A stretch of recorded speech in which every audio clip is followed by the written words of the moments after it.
মানুষটার চেহারা দেখে পায়ের নিচ থেকে মাটি সরে গেছে তুর্যের। সে স্বপ্নেও ভাবতে পারেনি তার ভাইয়ের মতো বেস্ট ফ্রেন্ড তার আসল শত্রু। এত বড় ধোঁকা সামলে নিতে বেশ হিমশিম খাচ্ছে তুর্য। হঠাৎ একটা কার তুর্যের কারের সামনে এসে পড়ল। বেপরোয়াভাবে কার ড্রাইভ করায় আর ড্রাইভিংয়ে মনোযোগ না থাকায় তুর্য কন্ট্রোল করতে পারল না, আর গাড়ি বাম দিকে বেঁকে গেল। একটা গাছের সাথে বাড়ি খেয়েছে তার কার। মাথায় ব্যথা পেয়ে অজ্ঞান হয়ে গেছে তুর্য। রাত 11:12 তুর্য এখনো বাড়ি ফেরেনি। ফোনটাও বারবার নট রিচেবল বলছে। টেনশন হচ্ছে আমার অনেক। এই লোকটা আমাকে একটুও শান্তিতে থাকতে দেবে না। কেন এত কষ্ট দেয়? সেই বিকেলে বেরিয়ে গেছে, এখনো ফেরার নাম নেই। আমার কি চিন্তা হয় না? ফোনটা বিছানায় ফেলে পায়চারি করছিলাম, তখন মোবাইলটা বেজে উঠল। নিশ্চয়ই তুর্য ফোন করেছেন। ফোনটা হাতে নিতেই দেখলাম তুর্যর বডিগার্ড জন কল করেছে। কি মনে করে এত রাতে জন ফোন করলো? কলটা রিসিভ করতেই ওপাশ থেকে বলল, হ্যালো ম্যাম। হ্যাঁ জন বলো, তোমার স্যার কোথায়? এত রাত হলো এখনো ফেরেনি। ম্যাম, স্যার অ্যাক্সিডেন্ট করেছেন, এখন হসপিটালে অ্যাডমিট আছে। জনের মুখে তুর্যর অ্যাক্সিডেন্টের কথা শুনতেই মোবাইলটা আমার হাত থেকে পড়ে গেল। এটা কি শুনলাম আমি? এটা কিভাবে সম্ভব? তুর্যর অ্যাক্সিডেন্ট, হসপিটাল?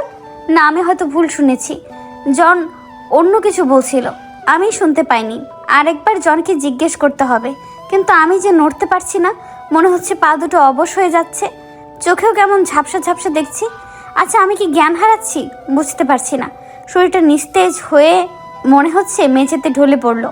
চোখ দুটো বন্ধ হয়ে আসছে, ঝাপসা চোখে কি যেন দেখতে পাচ্ছি। তুর্যর হাত ধরে এক বুড়ো মহিলা কোথায় যেন টেনে নিয়ে যাচ্ছে।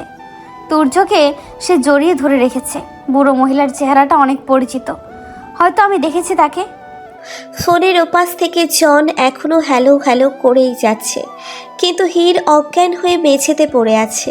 অনেকক্ষণ পরেও হীরের সাড়া না পেয়ে জন লাইনটা কেটে দিয়ে তিয়াস চৌধুরীকে ফোন করে সব বলল। তনিমা তুর্যের ঘরে এসে দেখে হীর এখনও অবচেতন অবস্থায় নিচে পড়ে আছে। অনেক চেষ্টার পরেও যখন হীরের জ্ঞান ফিরে আসে না, তখন সবাই হীরকে হসপিটালে নিয়ে যায়। তুর্যকে যেই হসপিটালে অ্যাডমিট করা হয়েছে, হীরকেও সেখানেই অ্যাডমিট করা হয়েছে। সৌভাগ্যক্রমে তুর্যের তেমন কোনো ক্ষতি হয়নি, শুধু মাথায় আর হাতে একটু কেটে ছিলে গেছে। তুর্যকে ঘুমের ঔষধ আর পেইন কিলার দিয়ে ঘুম পাড়িয়ে রাখা হয়েছে। হীরের চেক আপ শেষে হীরকেও মেডিসিন দিয়ে রাখা হয়েছে। হঠাৎ অ্যাক্সিডেন্টের কথা শুনে হীর স্ট্রেসে জ্ঞান হারিয়েছিল। বেশ কিছুক্ষণ পেরিয়ে গেছে, হীর ঘুমিয়ে আছে। রাহি আর তাপসী হীরের মাথার কাছে বসে আছে। ডাক্তার বলেছে কিছুক্ষণের মধ্যে হীরের জ্ঞান ফিরে আসবে। ওইদিকে তুর্যের অবস্থাও আগের তুলনায় অনেকটা ভালো, যে কোনো সময় জ্ঞান ফিরে আসতে পারে। হঠাৎ হীর তুর্য বলে চিৎকার করে উঠল। হীরের চিৎকারে তাপসী রাহি দুজনেই ভয় পেয়ে যায়। হীর পাগলের মতো চিৎকার করছে আর হাত থেকে স্যালাইনের ক্যানেলাগুলো টেনে খুলছে। রাহি আর তাপসী হীরকে থামানোর চেষ্টা করছে, কিন্তু এই মুহূর্তে হীরের সাথে পেরে উঠছে না। হীরের চেঁচামেচিতে বাইরে থেকে তনিমা আর তিয়াস দৌড়ে ভিতরে আসে। হীর এখনও পাগলের মতো ছোটাছুটি করার চেষ্টা করছে। তনিমা গিয়ে হীরকে জড়িয়ে ধরল। হীর, এমন করিস কেন? কি হয়েছে তোর? আম্মু, তুর্য? তুর্য কোথায়? তুমি জানো উনি আমাকে ছেড়ে গেছেন, এই জন্যই আমার অ্যাক্সিডেন্ট হয়েছে। তুর্য কি ফিরে আসেনি? বলো না আম্মু, চুপ করে আছো কেন? তুর্য কোথায়? তনিমা কি উত্তর দেবে বুঝতে পারছে না। হীর এগুলো কী সব বলছে? হীরের আবার কখন অ্যাক্সিডেন্ট হলো, আর তুর্যই বা কখন ওকে ছেড়ে গেল? তনিমা হীরের মুখের দিকে তাকিয়ে আছে। হীর নিজের প্রশ্নের উত্তর না পেয়ে সেখান থেকে বেরিয়ে গেল। বেরিয়ে যেতেই রায়ানকে সামনে পেল। হীর, তুই এভাবে ছুটছিস কেন? রায়ান ভাইয়া, তুর্য কোথায়? আমি তোমার পায়ে পড়ি, আমাকে তুর্যর কাছে নিয়ে যাও। বলছে না, কেউ বলছে না তুর্য কোথায়। হীর, রিল্যাক্স কর প্লিজ। তুর্য ঠিক আছে, এই তো সামনের রুমে আছে, আয় আমি নিয়ে যাচ্ছি। রায়ান হীরকে তুর্যের সামনে নিয়ে গেল। তুর্যকে দেখতেই বুকের ভেতরটা ছ্যাত করে উঠলো আমার। তুর্যর মাথায় ব্যান্ডেজ, হাত ছিলে গেছে অনেকটা, পায়েও হয়তো ব্যথা পেয়েছে। নিজেকে নিয়ন্ত্রণ করতে না পেরে ছুটে গিয়ে তুর্যর বুকে আছড়ে পড়লাম। হয়তো তুর্যর মাত্রই জ্ঞান ফিরেছিল। তুর্য এক হাত দিয়ে আমাকে জড়িয়ে ধরলেন, আমি আর চোখের পানি ধরে রাখতে পারলাম না, হাউ মাউ করে কেঁদে দিলাম তুর্যর বুকে মাথা রেখে। কতদিন পর তুর্যকে দেখছি আমি, আর আজকেই তার এই অবস্থা। তুর্য আমার মাথায় হাত বুলিয়ে দিচ্ছেন আস্তে আস্তে। আমি বুঝতে পারছি তুর্যর কষ্ট হচ্ছে, কিন্তু কান্না থামাতে পারছি না। অনেকক্ষণ এইভাবে থেকে চোখ মুছে নিলাম। তুর্যর মুখটা আমার দু হাতে আগলে নিয়ে মন ভরে তাকে দেখছি। তুর্য আমার দিকে প্রশ্নসূচক দৃষ্টিতে তাকিয়ে আছে। হয়তো জানতে চাচ্ছেন আমি এইভাবে কেন তাকিয়ে আছি। কিছু না বলে তুর্যর কপালে একটা চুমু এঁকে দিলাম। তুর্য কিছু একটা বলতে চাচ্ছিলেন, কিন্তু আমি ইশারায় কথা বলতে মানা করে দিলাম। এখন তুর্যর বিশ্রাম প্রয়োজন। তুর্য ঘুমিয়ে আছেন। আমি তার ডান হাতটা আমার দু হাতের মুঠোয় নিয়ে বসে আছি। তখন রুহান এলেন সেখানে। রুহান এসে কিছুক্ষণ তুর্যর দিকে তাকিয়ে রইলেন। তার চোখের দিকে আমার নজর পড়তেই আমার বুকটা কেঁপে উঠল। অসম্ভব লাল হয়ে আছে চোখ দুটো, এতটাই লাল হয়ে আছে যে তাকালেই ভয় করছে। চোখের কোণায় অবশ্য পানিও টলমল করছে, কিন্তু এমন লাল হয়ে থাকার কারণটা আমার ধারণার বাইরে। রুহান কিছুক্ষণ তুর্যর মাথার কাছে দাঁড়িয়ে থেকে হাসপাতাল থেকে চলে গেলেন। আমি আগের মতোই নির্লিপ্ত দৃষ্টিতে তাকিয়ে আছি তুর্যর দিকে। আজ মন ভরে দেখব আমি আমার স্বামীকে, আমার ছোটবেলার ভালোবাসাকে। সব মনে পড়ে গেছে আমার। তুর্যর সাথে কাটানো ছোটবেলা, 9 বছর বয়সে পুতুল খেলার মতো বিয়ে, বড় হওয়ার সাথে সাথে ভালো লাগা, ভালোবাসায় রূপ নেওয়া, আমার জন্য তুর্যর করা পাগলামিগুলো সব মনে পড়ছে আমার। তুর্য আর আমার বিয়ের 2 দিন পর অ্যাক্সিডেন্ট। ভীষণ কান্না পাচ্ছে আমার। তুর্য আমার জন্য কত কষ্ট করেছেন, প্রতিটা সময় তার কিভাবে কেটেছে আমি ছাড়া। আমিও তো তুর্যর সাথে কত অন্যায় করেছি, যা নয় তা বলেছি ওনাকে। চরিত্রহীন, অমানুষ, ছি, নিজের উপর নিজের ঘৃণা হচ্ছে। যে মানুষটা আমাকে এতটা ভালোবেসেছে, সেই মানুষটাকে আমি এতটা কষ্ট দিয়েছি। সৃষ্টিকর্তা আমাকে কখনোই ক্ষমা করবেন না। আমি কিভাবে এই মানুষটাকে ভুলে গেলাম, কিভাবে এত কষ্ট দিলাম তাকে। আমার মা বাবা তারা কোথায়? জ্ঞান ফেরার পর তাদের দেখতে পাইনি। তারাও আমার সাথে অ্যাক্সিডেন্ট করেছিল। তবে কি তারা আর এই পৃথিবীতে নেই? আমার বাবা মা আর নেই। আমি এতিম হয়ে গেছি।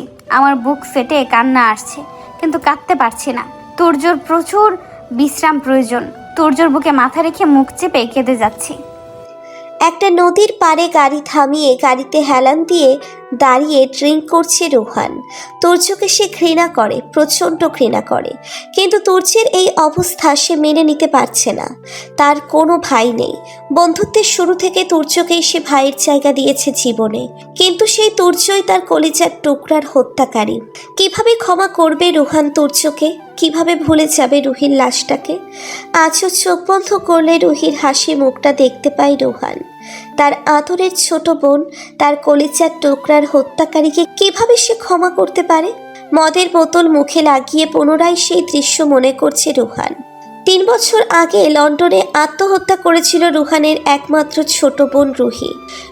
রুহানের বাসায় থাকলেও যখন সে আত্মহত্যা করেছিল তখন রুহান মিউজিক অ্যালবামের কাছে লন্ডনের বাইরে ছিল। বাড়ি ফিরে যখন জানতে পারে তার বোন আর এই পৃথিবীতে নেই, সম্পূর্ণরূপে ভেঙে পড়েছিল রুহান। তুর্যও তখন বাংলাদেশে ফিরে এসেছিল, যার কারণে সে রুহির মৃত্যুর কথা জানে না। মর্গে রুহির লাশটা দেখে সহ্য করতে না পেরে জ্ঞান হারিয়ে ফেলেছিল রুহান। 3 দিন পর রুহির পোস্টমর্টেমের রিপোর্ট হাতে পেলে সে জানতে পারে রুহি 2 মাসের অন্তঃসত্ত্বা ছিল। বিয়ের আগেই প্রেগনেন্ট ছিল রুহি। এটা জানার পর রুহান মানসিকভাবে আরও ভেঙে পড়ে। রুহির মৃত্যুর প্রায় 1 মাস পর একদিন রুহির ঘর থেকে রুহান একটা চিঠি খুঁজে পায়, যেটাতে লেখা ছিল রুহির অনাগত সন্তানের বাবা তুর্য। কিন্তু তুর্য আগে থেকেই বিবাহিত আর তার ওয়াইফকে অনেক ভালোবাসে, এজন্য সে রুহিকে বিয়ে করতে পারবে না। রুহির পেটের সন্তানকেও তুর্য মেনে নেবে না, যার জন্য আর কোনো উপায় না পেয়ে রুহি আত্মহত্যা করেছে। তুর্যকে রুহি জানতো, কিন্তু তুর্য বিবাহিত। তুর্যকে রুহি পছন্দ করত, এটা রুহান আগে থেকেই জানতো, কিন্তু তুর্য বিবাহিত, এজন্য কখনোই রুহিকে তুর্যের দিকে আগাতে দেয়নি। কিন্তু রুহান কল্পনাতেও ভাবেনি যে রুহির সাথে তুর্য এসব কিছু করবে। এসব জানার পর আর রুহান ঠিক থাকতে পারেনি। অনেকবার চেষ্টা করেছে তুর্যকে জানে মেরে ফেলার, কিন্তু তুর্যকে আঘাত করতে গেলে বারবার রুহানের বুক কেঁপে উঠত, কারণ এই তুর্যকে সে একটা সময় ভাই মানত। এজন্য রুহান প্ল্যান বানালো তুর্যকে জীবিত লাশ বানিয়ে রাখার। তুর্য যেমন তার জীবনের সবচেয়ে মূল্যবান জিনিস কেড়ে নিয়েছে, সেও তেমনি তুর্যের জীবনের সবচেয়ে মূল্যবান জিনিস হীরকে কেড়ে নেবে। রোহান চাইলেই হীরকে জানে মারতে পারত, কিন্তু সে তুর্যকে আরও বেশি কষ্ট দিতে চায়। হীর মারা গেলে তুর্য হয়তো 1 থেকে 2 বছর কাঁদবে, কিন্তু হীর ওর কাছে থেকে দূরে সরে এলে এই কষ্টটা তুর্য সারা জীবন উপলব্ধি করবে। তাই তো হীরের অ্যাক্সিডেন্টের পর সে ডাক্তারকে দিয়ে হীরকে ড্রাগস দেওয়াতো, যাতে হীর তুর্যর অস্তিত্বই ভুলে যায়। হয়েছিলও তাই, কিন্তু তুর্যের ভালোবাসা আবারও হীরকে ওর কাছে টেনে এনেছে।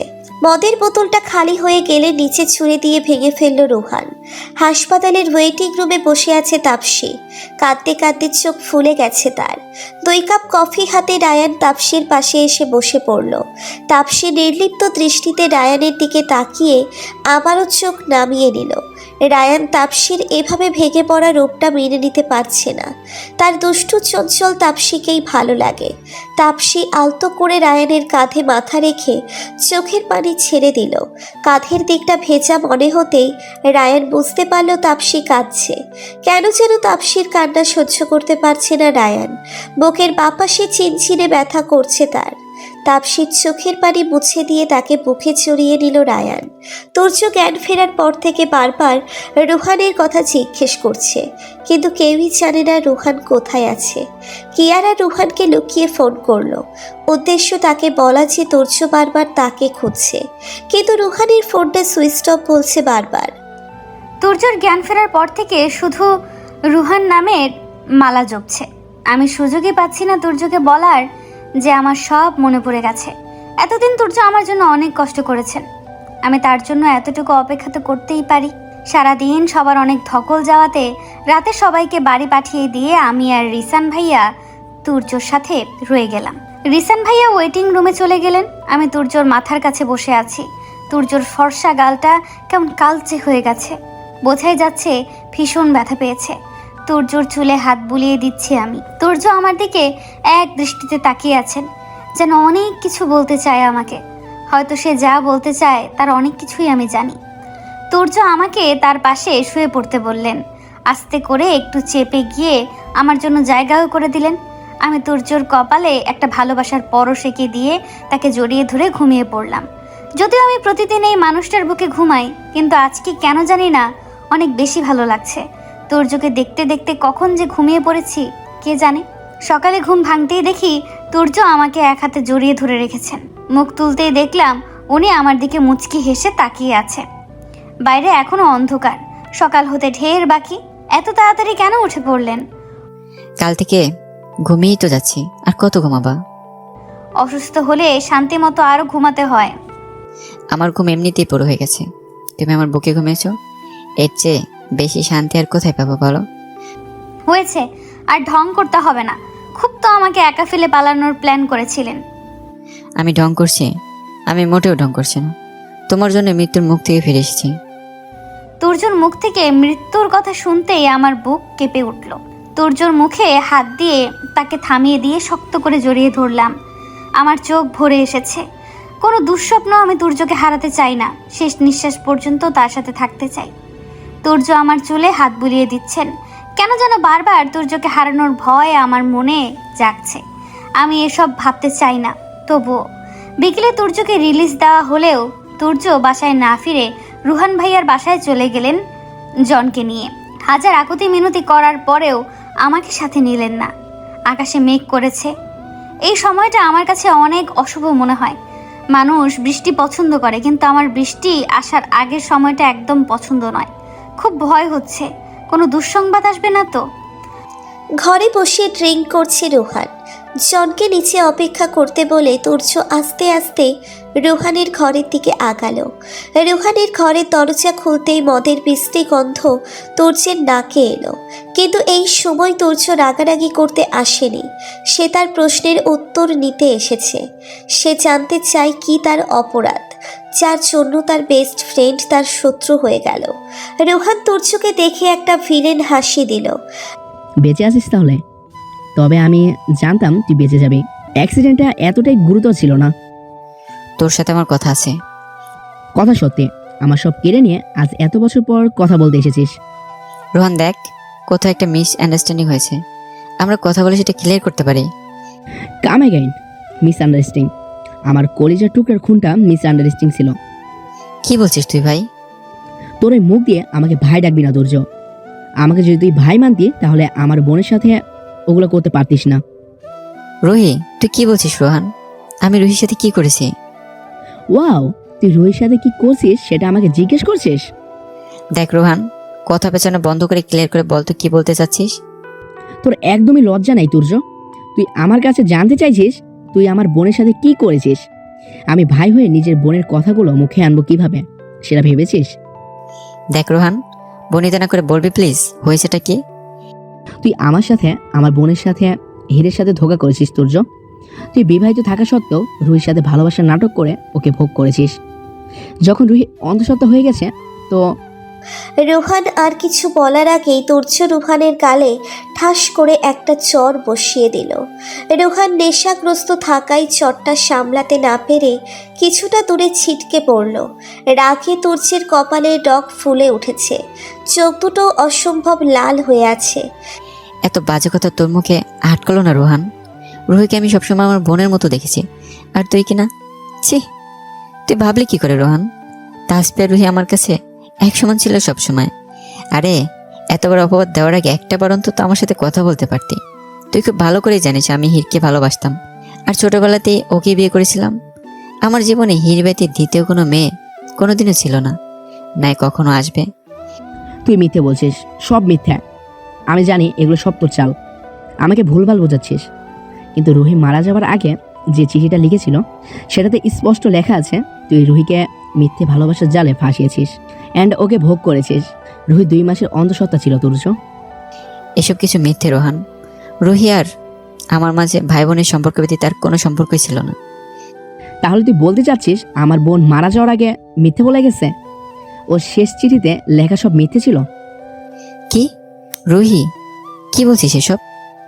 রুহি সুইসাইড করেছে আজ থেকে 3 বছর আগে, তোর কারণে। তুই রুহির এত বড় সর্বনাশ করেও ওকে বিয়ে করিসনি, এজন্য রুহি আমাদের ছেড়ে চলে গেছে। রোহান বিশ্বাস কর ভাই, আমি কিচ্ছু করিনি। রুহি আর আমার এমন কোনো সম্পর্ক ছিল না যে আমি শুধু মাত্র হিরকে ভালোবেসেছি। তুই রুহির লেটারটা আমাকে দে, কোথাও কিছু একটা গন্ডগোল আছে। গন্ডগোল তোর মধ্যে ছিল আর আমি তোকে বিশ্বাস করেছি। এই নে পর রুহির শেষ চিঠি। চিঠিটা তোর মুখে ছুড়িয়ে দিয়ে। 3 বছরে চিঠিটা বেশ পুরনো হয়ে গেছে, কিন্তু দেখে বোঝাই যাচ্ছে রোহান খুব যত্ন করে রেখেছিল। তুর্য চিঠিটা পড়ল, কিন্তু চিঠিতে লেখা কথাগুলো তার বিশ্বাস হচ্ছে না। রুহিকে সে সব সময় ছোট বোনের মতো দেখেছে। সেই রুহি কেন তার নামে এত বড় অপবাদ দেবে, তাও মৃত্যুর আগ মুহূর্তে? তুর্য চিঠিটা হাতে নিয়ে নির্বাক হয়ে দাঁড়িয়ে আছে। সে বুঝতে পারছে না নিজের ইনোসেন্স কিভাবে প্রমাণ করবে। রোহান ঢুলো ঢুলো পায়ে আলমারিটা খুলে একটা সুন্দর বক্স বের করলো। বক্সের ওপর খুব সুন্দর করে আর লেখা। বক্সটার সাজসজ্জা দেখে বোঝা যাচ্ছে এটা একটা মেয়ের। রোহান বক্সটা নিয়ে এসে তুর্যের সামনে দাঁড়ালো। জানিস তুর্য, এই বক্সটা হয়েছিল, কখনো আমাকে হাত দিতেও দেয়নি। এই 3 বছরে আমি একেবারে এর জন্য খুলে দেখিনি। রুহি একবার মানা করছিল খুলতে, রুহির মৃত্যুর পর এটা আর কখনো খুলে দেখিনি। রোহান, আমি জানি না রুহি চিঠিতে এমন কেন লিখেছে, কিন্তু বিশ্বাস করে আমি কিচ্ছু করিনি। তুর্য রুহানের হাত ধরে ঝাঁকি দিলে রুহানের হাত থেকে বক্সটা পড়ে ভেঙে যায়। রুহান আগে থেকে ড্রাঙ্ক ছিল, যার জন্য সামলাতে পারে না। ভেঙে দিলি তো? আমার বোনকে আমার কাছ থেকে কেড়ে নিয়ে ওর শেষ স্মৃতিটাও কেড়ে নিলি। তুর্য খানিকটা অপ্রস্তুত হয়ে বক্সের জিনিসগুলো ওঠাতে থাকে। রুহির অনেক জিনিসপত্রই ছিল সেখানে। জিনিসগুলো ওঠাতে ওঠাতে চোখ ভিজে যায় রুহানের। হঠাৎ রুহান সেখানে একটা ছবি খুঁজে পায়। ছবিটা হাতে পেতেই রুহানের সব নেশা দূর হয়ে যায়। রুহান তাড়াতাড়ি করে জিনিসগুলো ঘাঁটতে থাকে। সেখানে কিছু কার্ড আর একটা ডায়েরি খুঁজে পায় রুহান। কার্ডগুলো হাতে নিয়ে মাথা ভো চক্কর দিয়ে ওঠে তার। নিজের সন্দেহ নিশ্চিত করার জন্য ডায়েরিটা খুলে পড়তে শুরু করে। ডায়েরিটা পড়ে থ মেরে বসে পড়ে সে। তুর্য রুহানের অবস্থা বুঝতে না পেরে রুহানের হাত থেকে ছবি আর ডায়েরিটা নিয়ে নেয়। তুর্য নিজেও সেগুলো দেখে অবাক। তুর্য ঠিক কীভাবে রুহানকে সামলাবে বুঝতে পারছে না। তুর্য রুহানের কাঁধে হাত রাখতেই রুহান তুর্যকে জড়িয়ে ধরে কান্না শুরু করে দিল। তুর্য আর রুহানকে বাধা দিল না। এত বছরের কষ্ট আজ কিছুটা হলেও কমে যাবে। অনেকক্ষণ পর রুহান নিজেকে সামলে তুর্যের হাত দুটো ধরল। আমি জানি আমি যা করেছি তার জন্য আমাকে ক্ষমা করা তোর পক্ষে সম্ভব নয়, তবুও বলছি পারলে আমাকে ক্ষমা করে দিস। আমি বন্ধু হয়ে তোর সাথে যা করেছি সেটা শত্রুও করে না, আমি ক্ষমাযোগ্য নই। কিন্তু যদি তোর কাছে ক্ষমা না চাই তাহলে আমার রুহির আত্মা যে কষ্ট পাবে। তুই পাগল হয়ে গেছিস? তুই আমার ভাই, তোর কাছে ক্ষমা চাইতে হবে কেন? একটা ভুল বোঝাবুঝি ছিল, এসব কিছুই।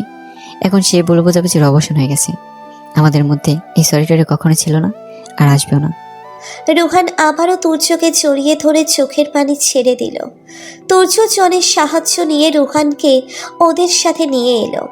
এমনিতেই রুহান ড্রিঙ্ক করেছে, তার উপর এই অবস্থা। তাকে একা ছাড়ার ঝুঁকি তুর্য নিল না। গাড়ি চলে যাচ্ছে আপন মনে। রুহান ঘুমিয়ে পড়েছে। রুহানের দু চোখের কার্নিশে এখনো পানির রেশ লেগে আছে। তুর্য জানালার বাইরে তাকিয়ে আছে। রুহির জন্য তার ভীষণ খারাপ লাগছে। নিজের ছোট বোনের মতো মনে করত সে রুহিকে, কিন্তু সেই বোনটার সাথে এত কিছু হয়ে যাবে তুর্য ভাবতেও পারেনি। রুহি সত্যিই প্রেগনেন্ট ছিল, তবে রুহির অনাগত সন্তানের বাবা ছিল রুহানের ম্যানেজার আকাশ। আকাশ আর রুহির রিলেশন চলছিল অনেক দিন ধরেই। যখন আকাশ জানতে পারে রুহি অন্তঃসত্ত্বা, তখন সে রুহিকে টিচ করে। রুহি মানসিক চাপ সহ্য করতে না পেরে সুইসাইড করে। রুহান দেশের বাইরে থাকায় সে এসবের কিছুই জানে না। তবে তুর্য ধারণা করছে হয়তো রুহির মৃত্যুর পর আকাশী নিজেকে বাঁচানোর জন্য ফেক লেটারটা রেখে দেয় রুহির ঘরে। তুর্য এখনো ফিরে আসেনি। ভয়ে আমার কলিজা শুকিয়ে যাচ্ছে। না জানি কি সমস্যা হয়েছে যে এত রাত হয়ে গেল তবুও ফিরল না। ড্রয়িং রুমে পায়চারি করছিলাম, তখন কলিং বেলটা বেজে উঠল। দরজা খুলতেই দেখি তুর্য দাঁড়িয়ে আছে, তার সাথে জন রুহান ভাইকে ধরে আছে। জন রুহান ভাইকে গেস্ট রুমে রেখে আসলেন। তুর্য দু চোখ ফুলে আছে, কেন যেন মনে হচ্ছে তুর্য এতক্ষণ কান্না করেছেন। তুর্য আর রুহান ভাইয়ার এই অবস্থা দেখে আমার ভীষণ ভয় করছে। কি হয়েছে, তাদের এই অবস্থা কেন? তুর্য আমাকে কিছু না বলেই উপরে চলে গেলেন। আমি কিছু জিজ্ঞেস করব সেই সুযোগটাও পেলাম না। আমি ঘরে যাওয়ার আগেই তুর্য শুয়ে পড়েছেন। কিছুক্ষণ তুর্যর সামনে প্রশ্নসূচক দৃষ্টিতে দাঁড়িয়ে রইলাম, কিছু বলবেন এই আশায়। কিন্তু এবারও আমাকে হতাশ করে তুর্য চুপ রইলেন। কিছুক্ষণ দাঁড়িয়ে থেকে তুর্যকে জড়িয়ে ধরে ঘুমিয়ে পড়লাম। তুর্যর হাসি মুখটা দেখে ঘুম ভাঙলো আমার আগে উঠে আমাকেই দেখছেন। তুর্যর এই দৃষ্টিটা আমাকে ভীষণ লজ্জায় ফেলে দেয়। তুর্যর হাত থেকে নিজেকে সরিয়ে উঠে পড়লাম। আজ আমার অনেক কাজ। আজ রায়ান ভাই আর মামা মামি আসবেন তাসফিকে দেখতে। হসপিটালে রায়ান ভাই আর আব্বু আম্মুর সাথে তার আর তাসফির ব্যাপারে কথা বলেছিলেন। সব ঠিক থাকলে আজকেই দিন তারিখ ঠিক হয়ে যাবে। তুর্য সুস্থ হলেই হয়তো বিয়ে। ব্যালকনিতে দাঁড়িয়ে আছে রুহান। অপরাধ বোধ গ্রাস করেছে তাকে। একটা ভুল বোঝাবুঝির দরুন অনেকগুলো মানুষের সাথে অন্যায় করে ফেলেছে সে। তার বেস্ট ফ্রেন্ডের ভালোবাসা কেড়ে নিতে চেয়েছিল। যে তাকে পাগলের মতো ভালোবাসে, সেই কিয়ারাকে কত অবহেলা করেছে সে। সবার অপরাধী হয়ে গেছে সে। সবাই কি তাকে ক্ষমা করবে? কথাগুলো ভাবতেই দু চোখের কার্নিশ পেয়ে দুফোঁটা জল গড়িয়ে পড়ে রুহানের। তুর্য 2 কাপ কফি হাতে দাঁড়িয়ে আছে রুহানের পিছনে। এখনো চলতে একটু কষ্ট হয় তার। তুর্য এগিয়ে গিয়ে রুহানকে কফিটা দিল। রুহান কিছু বলতে চেয়েছিল, কিন্তু তুর্য ইশারায় মানা করে দিল। জীবনে এমন অনেক কিছু হয় যা আমরা চাই না, সবটা আমাদের হাতে থাকে না। যা হয়েছে সব ভুলে যা। ঠিক বলেছিস। এমনিতেও আকাশ ওর কাজের শাস্তি আগেই পেয়ে গেছে। মানে? আকাশ 2 বছর আগেই ক্যান্সারে মারা গেছে। তুই এসব ভুলে জীবনটা নতুন করে সাজা। কিয়ারা তোকে সত্যি অনেক ভালোবাসে। আমি জানি তুর্য, কোথাও না কোথাও আমিও কিয়ারাকে অনেক ভালোবাসি, কিন্তু এতদিন আমার কাছে কিয়ারার থেকে আমার প্রতিশোধটাই বেশি প্রিয় ছিল। যা হয়েছে সব ভুলে যা। তোদের সম্পর্কটা কি নতুন করে সাজিয়ে নে। কিয়ারার সাথে অনেক অন্যায় করেছি রে, সে কি আমাকে মেনে নেবে? চেষ্টা করে দেখ তো, ক্ষতি কি? ভালোবাসাতে আঁকড়ে ধরে দেখ, ঠিকই ধরা দেবে। মামা মামি আর রায়ান ভাই তাসফিকে দেখতে আসবে বলে বাসায় এক প্রকার কাজের ধুম পড়ে গেছে। সকাল থেকে আম্মু, চাচি, রিসান সবাই নানান কাজে ব্যস্ত। আমার দায়িত্ব পড়েছে তাসফিকে সাজানোর। তাসফি নীল একটা চুড়িদার পরেছে, সেই সাথে 2 চোখ ভর্তি কাজল, হালকা লিপস্টিক আর 2 হাতে চুড়ি পরিয়ে দিলাম। লম্বা চুলগুলো ছেড়ে দিয়ে তাসফিকে তৈরি করে দিলাম। মেহমান আসতে আর বেশিক্ষণ বাকি নেই। আব্বু বারবার তাড়া দিচ্ছেন আমাকে তৈরি হওয়ার জন্য। ঘরের ভেতরে ঢুকেই আমি তুর্যকে দেখে ক্রাশ খেলাম। আমার জামাইটা কালো পাঞ্জাবি পরে আছে, এত হ্যান্ডসাম লাগছে তুর্যকে বলার মতো না। আমি হা হয়ে তার দিকে তাকিয়ে আছি। অমন করে কি দেখছো? খেয়ে ফেলবে নাকি? তুর্যর কথায় আমার ঘোর কাটলো। আসলেই আমি ওভাবে কেন তাকিয়েছিলাম? 1 মিনিট, স্বামীটা তো আমার পুরো অধিকার আছে তাকিয়ে থাকার। প্রয়োজন পড়লে খেয়েই ফেলবো। এত হ্যান্ডসাম জামাই কারো থাকে বুঝি? আমার আছে, তাহলে কি আমি দেখবো না? দেখার জন্য সারা জীবন পড়ে আছে। এখন একটু তৈরি হয়ে নাও, মেহমান এসে পড়বে। যাবো, তার আগে আমাকে একটা কিস করেন। হির, কি? তুমি না অনেক দুষ্ট হয়ে গেছো, এভাবে তো আগে বলতে না। আমি আগেও এমনই ছিলাম, মাঝে একটু চেঞ্জ হয়েছিলাম শুধু। ওয়াশরুমে যাচ্ছি, তুর্য পেছন থেকে হাত টেনে ধরলেন। কি বললে? আগে ছেলে, মাঝে চেঞ্জ হয়েছো মানে? আমি তো তুর্য বলতেই ভুলে গেছি। আমার সব মনে পড়ে গেছে, কিন্তু এভাবে বলবো না, একটু স্পেশাল ভাবে বলবো। সেই কিছু না, হাতটা ছাড়েন, নয়তো এখন রোম্যান্স শুরু করতে হবে বলে দিলাম। তুর্য চট করে আমার হাতটা ছেড়ে দিলেন, আর আমিও হাসতে হাসতে ওয়াশরুমে চলে গেলাম। ফ্রেশ হয়ে একটা লাল শাড়ি পরেছি, সাথে মোটা করে কাজল আর হালকা লিপস্টিক পরেছি। এখন লাগছে আমাকে বউ বউ। আমি নিশ্চিত আজ তুর্য আমাকে দেখলে তার মুখে মাছি থুরি মশা ঢুকে যাবে। রায়ানের বাবা মার সামনে বসে আছে তাসফি। মনে মনে এসে লুঙ্গি ডান্স দিচ্ছে, কিন্তু বাইরে বেশ একটা ইনোসেন্ট লুক নিয়ে বসে আছে। যেহেতু রায়ান ভাই আর তাসফি একে অপরকে আগে থেকেই পছন্দ করে, তাই তাদের আর একা কথা বলতে দেওয়া হলো না। যদিও এতে তাসফির অনেক আফসোস হচ্ছে। মামা আর আব্বু বিয়ে নিয়ে কথা বলছেন, আর এদিকে তুর্য বারবার আর চোখে আমার দিকে তাকাচ্ছেন।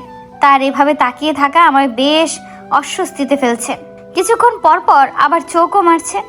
উফ, এই লোকটা আমাকে শান্তি দিবে না। তুর্যর দিকে তাকিয়ে তাকিয়ে জুস সার্ভ করছিলাম, হঠাৎ তুর্যর চোখ মারায় হাতের জুসটা রায়ান ভাইয়ের উপরে পড়ে গেল। ইস, বেচারা, মেয়ে দেখতে এসেছে আর তার এই অবস্থা। সবাই আমার দিকে ভয়ঙ্কর দৃষ্টিতে তাকিয়ে আছে। মনে হচ্ছে এরা না জানি কত বছর যাবৎ কিছু খায় না, তাই সবাই মিলে আজকে আমাকে কাঁচাই চিবিয়ে খাবে। আর তুর্য আমার দিকে তাকিয়ে মুচকি হাসছে। তাসফি রায়ানকে ওয়াশরুমে নিয়ে গেল। রায়ান ফ্রেশ হয়ে বের হতেই তাসফি রায়ানকে জড়িয়ে ধরলো। কি মিস্টার জামাই, বলেছিলাম না আমি আপনার বউ হব? দেখলেন তো, হয়ে যাচ্ছি। হ্যাঁ, তোমার মতো একটা সাইকোর মায়াতে পড়ে যাব সেটা স্বপ্নেও ভাবিনি। কি বললে? আমি সাইকো? তবে রে, দাঁড়াও দেখাচ্ছি তোমাকে সাইকো কাকে বলে। আরে আরে, কি করছো? কোথায় টেনে নিয়ে যাচ্ছ তাপসি? তাপসি রায়ানকে ওয়াশরুমে টেনে নিয়ে দরজা ভিতর থেকে লক করে দিয়ে রায়ানের ঠোঁটে ঠোঁট ডুবিয়ে দিল। তাপসির এহেন কাণ্ডে রায়ান পুরোই শকড হয়ে গেছে। রায়ান তাপসিকে সরাতে যাচ্ছে, তাপসি আরও শক্ত করে রায়ানকে আঁকড়ে ধরছে। বারবার চেষ্টা করেও তাপসিকে সরাতে না পেরে রায়ান হাল ছেড়ে দিল। বেশ কিছুক্ষণ এভাবে থাকার পর তাপসি নিজেই রায়ানকে ছেড়ে দিল। এবার বলো সাইকো। রায়ান ফ্রিজ হয়ে দাঁড়িয়ে আছে। এবার তাপসির লজ্জা লাগলো। গালে 2-1 চুমু দেওয়া তবুও চলে, কিন্তু এভাবে হুট করে লেপকিস করে ফেলল সে।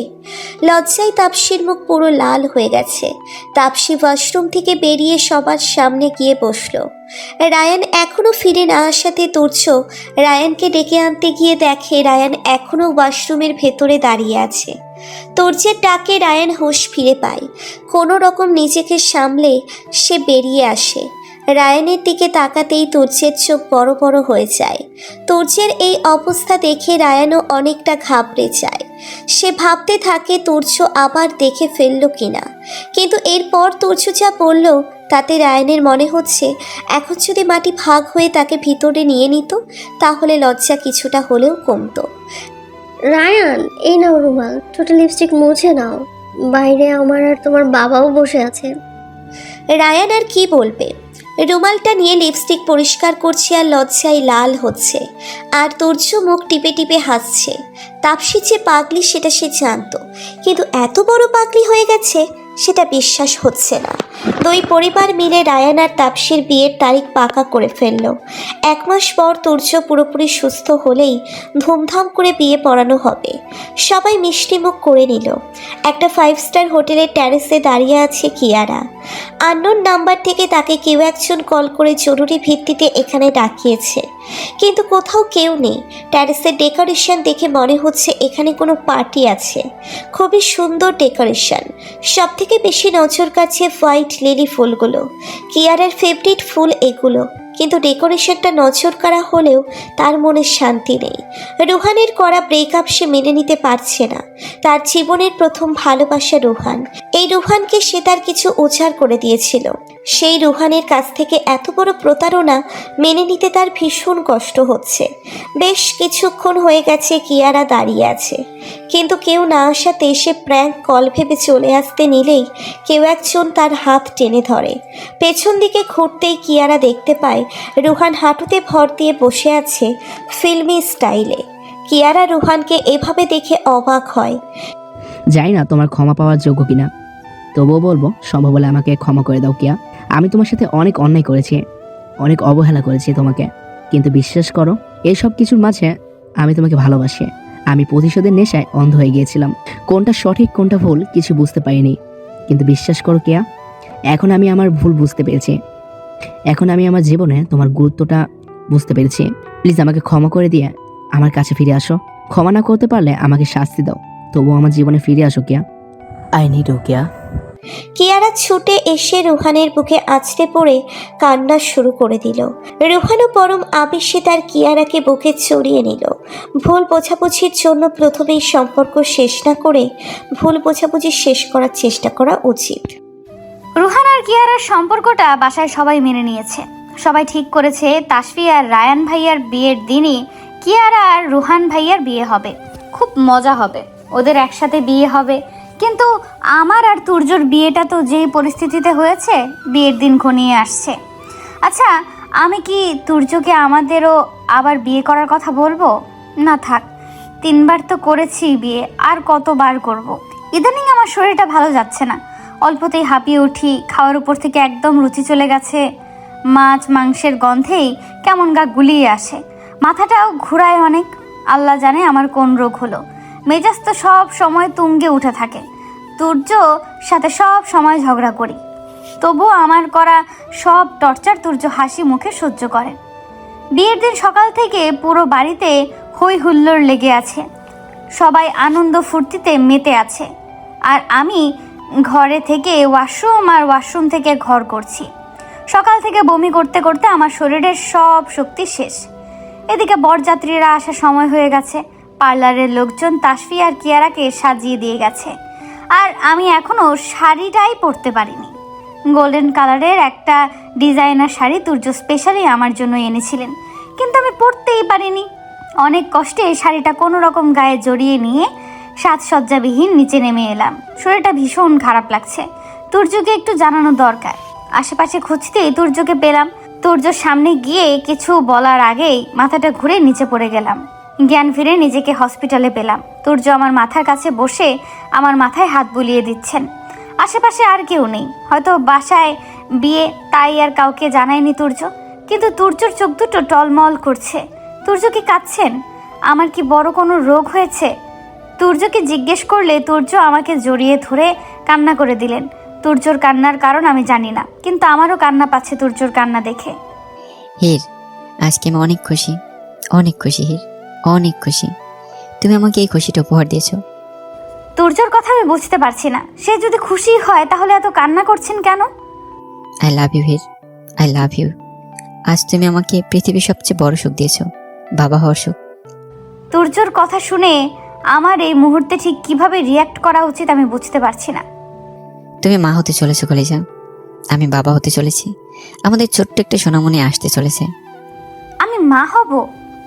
হ্যাঁ কলিজা, তুমি মা হবে আর আমি বাবা। আব্বু আম্মু হবে দাদা দাদু, তাসপি ফুপি আম্মু, রায়ন ফুপা, রিশান রোহান চাচু হবে, আমি বাবা হব। তুর্য আবারও আমাকে বুকে জড়িয়ে নিলেন। এবার আমিও তাকে খুব শক্ত করে জড়িয়ে ধরলাম। আমি মা হতে চলেছি, নারী হিসেবে পূর্ণতা পেতে চলেছি। একটা গুলুমুলু আমাকে আম্মুনি আম্মুনি বলে ডাকবে, তুর্যকে বাবাই বলে বলে বাড়ি ঘর মাথায় করে রাখবে। তুর্য আমাকে বাসায় নিয়ে এলেন, হসপিটাল থেকে আমাকে কোলে নিয়ে আছেন, একবারের জন্য নামায়নি। বাসায় আসতেই হাটে হাড়ি ভেঙে দিলেন। সবাই কত খুশি আমার প্রেগন্যান্সির খবর শুনে। তাসফি আর কিয়ারা বিদায় দেওয়ার পর তুর্য আবার আমাকে কোলে তুলে ঘরে নিয়ে এলেন। আমার না করা সত্ত্বেও জোর করে আমাকে খাবার খাইয়ে দিলেন। তুর্য ল্যাপটপে বাচ্চার নাম খুঁজছেন আর আমি চেয়ে চেয়ে তার পাগলামি দেখছি। রাত 1টা বাজে। তুর্য ব্যালকনিতে দাঁড়িয়ে আছেন। আমি পেছন থেকে তাকে জড়িয়ে ধরলাম। তুর্য আমার হাত ধরে তার সামনে এনে আমার গলায় মুখ গুজলেন। আমি তুর্যকে জড়িয়ে ধরে তার কানে কানে বললাম, আপনাকে অনেক ভালোবাসি তুর্য। সে ছোটবেলা থেকে ভালোবাসি। যখন থেকে বুঝতে শিখেছি ভালোবাসা কি জিনিস, আপনাকেই ভালোবেসেছি শুধু। ছোটবেলা থেকে মানে? আমার সব মনে পড়ে গেছে তুর্য। আপনার আর আমার বিয়ে, ভালোবাসা, আলাদা হওয়া, সব কিছু মনে পড়ে গেছে। সত্যি হীর? হ্যাঁ তুর্য, আমি সরি। প্লিজ আমাকে ক্ষমা করে দিবেন। আমার জন্য আপনি অনেক কষ্ট পেয়েছেন। না হীর, তুমি এভাবে বলছো কেন? তুমি কিছু করনি, তোমার জন্য কিছুই হয়নি। উল্টো আমি তোমার সাথে অন্যায় করেছি, তোমাকে জোর করে তোমার সাথে। হুশ, আর কিছু বলবেন না। তুর্যকে থামিয়ে দিয়ে, আপনি যা করেছেন আমাকে কাছে পাওয়ার জন্য করেছেন। আমি আপনার বিবাহিতা স্ত্রী, আমার উপর আপনার হক ছিল। আমি আপনাকে কত কিছু বলেছি, আমাকে ক্ষমা করে দিন। I love you Heer. I love you too Turjo. Turjo আমাকে শক্ত করে বুকে জড়িয়ে নিলেন। আমি তুর্যর হাতে তার গিটারটা ধরিয়ে দিয়ে একটা গান শোনাতে বললাম। তুর্য আমাকে এক নজরে দেখে গিটারে সুর তুললেন। আমার ভিতর বাহিরে অন্তরে অন্তরে আছো তুমি হৃদয় জুড়ে,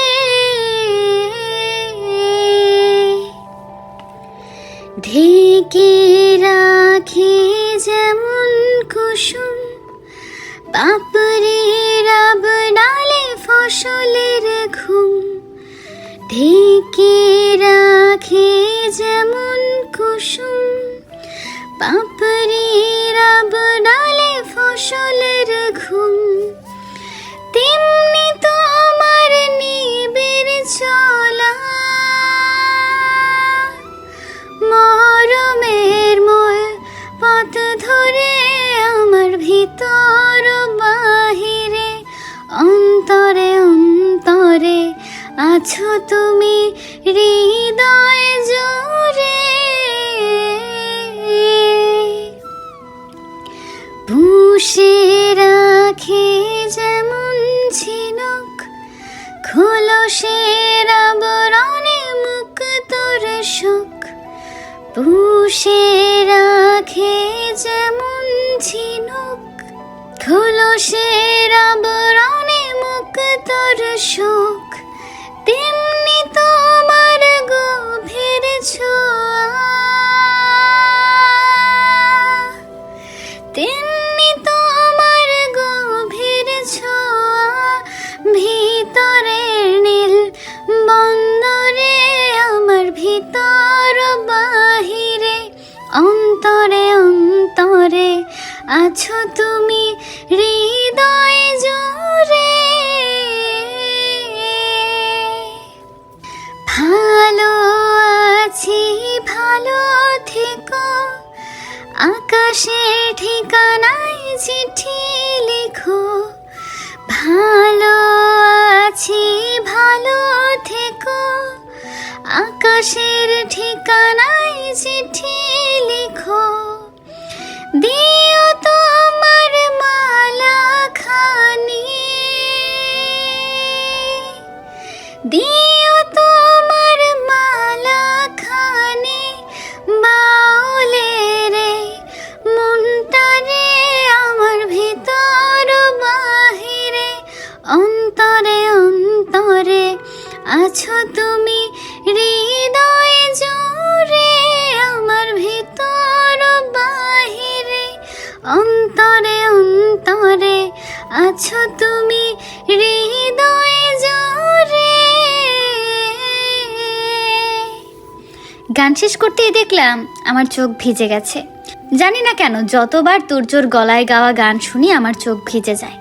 তুর্য আমাকে কোলে তুলে নিয়ে বিছানায় শুইয়ে দিলেন।